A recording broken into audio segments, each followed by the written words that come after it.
आद्यकारी शक्ति साधना केंद्र में आपका स्वागत है। एक आपको छोटी सी कहानी, ये जो नीम का पेड़ आप मेरे पीछे देख रहे हैं, इससे जुड़ी हुई एक छोटी सी कहानी जो आज की स्थिति के हिसाब से सबसे उपयुक्त कहानी है, मैं समझता हूँ। एक बार क्या हुआ कि एक यूनान के दार्शनिक ने, बेचारा भारत भ्रमण करने आया था और आकर के उसने यहाँ पे एक राजा के यहाँ बैठे। बात विवाद में उन्हें पता चला कि यहाँ आचार्य चाणक्य सबसे अधिक बुद्धिमान व्यक्ति हैं।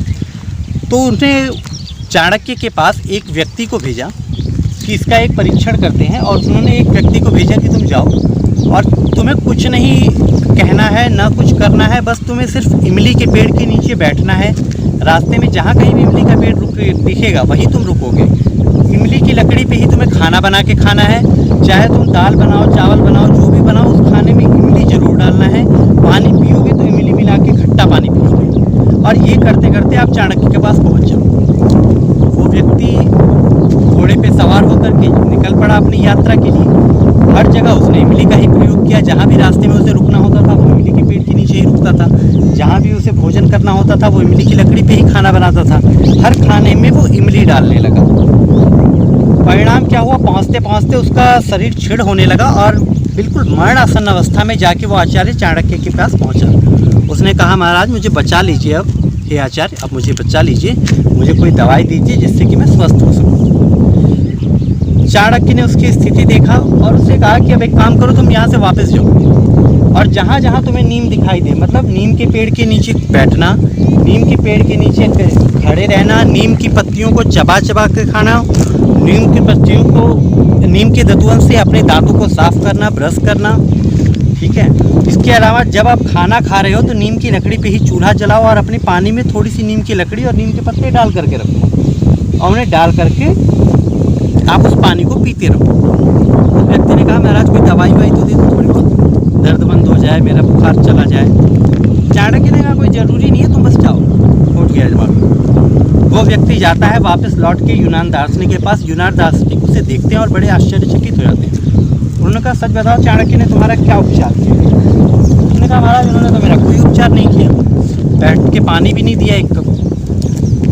उन्होंने कहा, ऐसा नहीं हो सकता, तुम झूठ बोल रहे हो। अच्छा बताओ क्या क्या हुआ था उस सारे प्रकरण में? उसने कहा, प्रभु आपको पता ही है, आपने मुझसे कहा था कि बस इमली के पेड़ के नीचे खाना खाना, इमली के पेड़ के नीचे ही सोना, इमली के नीचे ही विश्राम करना, उसी का पानी, खट्टा पानी पीना। चाणक्य ने सिर्फ इसका उल्टा कर दिया। उन्होंने इमली के स्थान नीम को दे दिया। और जब मैं आपके पास आ रहा हूँ तो मैं नीम के नीचे रहता हुआ आ रहा हूँ, नीम की पत्तियों को खाता हुआ। तो आप सभी से, क्योंकि आज ये कोरोना का समय है, बहुत बुरा समय चल रहा है, और ऐसी स्थिति में अगर आपके लिए सबसे रामबाण कोई कारगर उपाय है तो ये नीम की पत्ती है। दूसरी बात, जब हम तंत्र शास्त्र की मंत्र विद्या की बात करते हैं तो जितने भी संक्रमण के रोग हैं, छुआछूत के, इनकी देवी कौन है? कौन सी देवी? तो रोग, सारे रोग देने वाली देवी तो धूमावती है, लेकिन सिर्फ संक्रमण के रोग, बुखार, फीवर, इसकी देवी कौन है? इसकी देवी है शीतला माता। शीतला माता, ठीक है। शीतला माता गधे पे सवार होती हैं और वो झाड़ू चलाती हैं। झाड़ू उनका अस्त्र है और कोई अस्त्र नहीं है। झाड़ू अस्त्र है, मतलब कि क्लीनिंग, सफाई रखो तो शीतला माता की सिद्धि आपको रोग से तो मिल गई। नीम के पेड़ में शीतला माता को जल दिया जाता है। जानते हो, बहुत से लोग कहेंगे कि नीम की पत्तियां खाने से औषधि प्रभाव आएगा, नीम की पूजा करने से क्या होगा? ऐसा नहीं है। जब आप पीपल के पेड़ में जल डालते हो, जब आप नीम के पेड़ में जल डालते हो तो कहीं ना कहीं उस पेड़ की ऊर्जा सीधे तौर पे आपके आभा मंडल में प्रवेश करती है। अब मेरे और नीम के पेड़ के बीच में दूरी यहाँ 4-3 फीट है, ठीक है। मान लो मैं इसे खा रहा हूँ तब तो इसका प्रभाव मेरे शरीर में गया।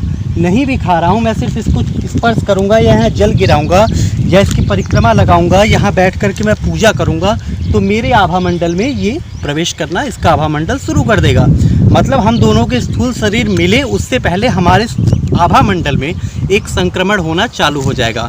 और यदि मेरा आभा मंडल नीम के आभा मंडल से संक्रमित होता है, क्योंकि आभा मंडल ओरा हर एक चीज़ का है, वो चीज़ लिविंग थिंग हो, नॉन लिविंग थिंग हो, हालांकि पेड़ तो लिविंग थिंग है, इनके अंदर भी जीवन है, लेकिन अगर हम इस बात को नहीं माने तब भी इसकी ऊर्जा हमारे शरीर में प्रवेश करती है, ठीक है। तो ये ऊर्जा आपके अंदर इतनी जब अगर प्रवेश करेगी और दूसरा नीम की पत्तियों का सेवन करेगी यदि हो सके तो नीम के दातुन से मंजन करिए। ब्रश आप नीम के दातुन का प्रयोग करें ब्रश करने के लिए। नीम का दातुन करना शुरू करिए, इससे आपको बहुत फ़ायदा होगा।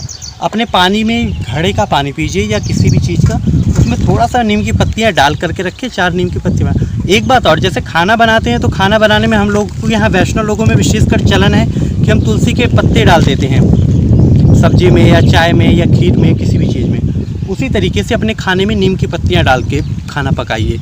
दाल पका रहे हैं उसमें 4 पत्तियाँ नीम की डाल दीजिए, दाल पकाइए। सब्जी पका रहे हैं उसमें 4 पत्तियाँ नीम की डाल दीजिए, सब्जी पका लीजिए। दिन में जब भी आपको समय मिले, खाली आप हैं, अगर नीम का पौधा आपके आसपास है तो उसकी 2-4 पत्तियाँ चबाते रहें। सुबह सुबह खाली पेट चबाएं तो बहुत अच्छी बात है। जब आप नीम का दातुन करते हैं तो सिर्फ आपके दांत साफ नहीं होते हैं, नीम के दातुन करने से नीम की लकड़ियों का वो रस, वो अर्क आपके शरीर में प्रवेश करता है।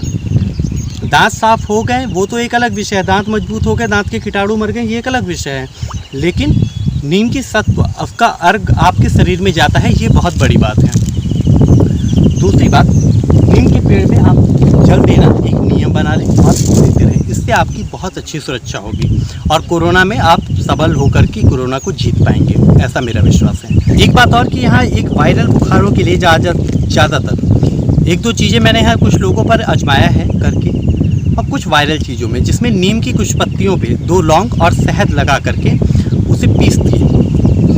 नीम की पत्तियों को शहद और लौंग मिला करके पीस दें या उसे ऐसे ही लपेट करके चबा के खा जाएं पान की तरह, और दिन में 2 से 3 बार आप इसे लगातार खाएं। ये बहुत जल्दी आपके गले में होने वाली दिक्कत या आपको आने वाले बुखारों में बहुत सटीक कार्य कर रहा है। बाकी आपकी श्रद्धा पर निर्भर है।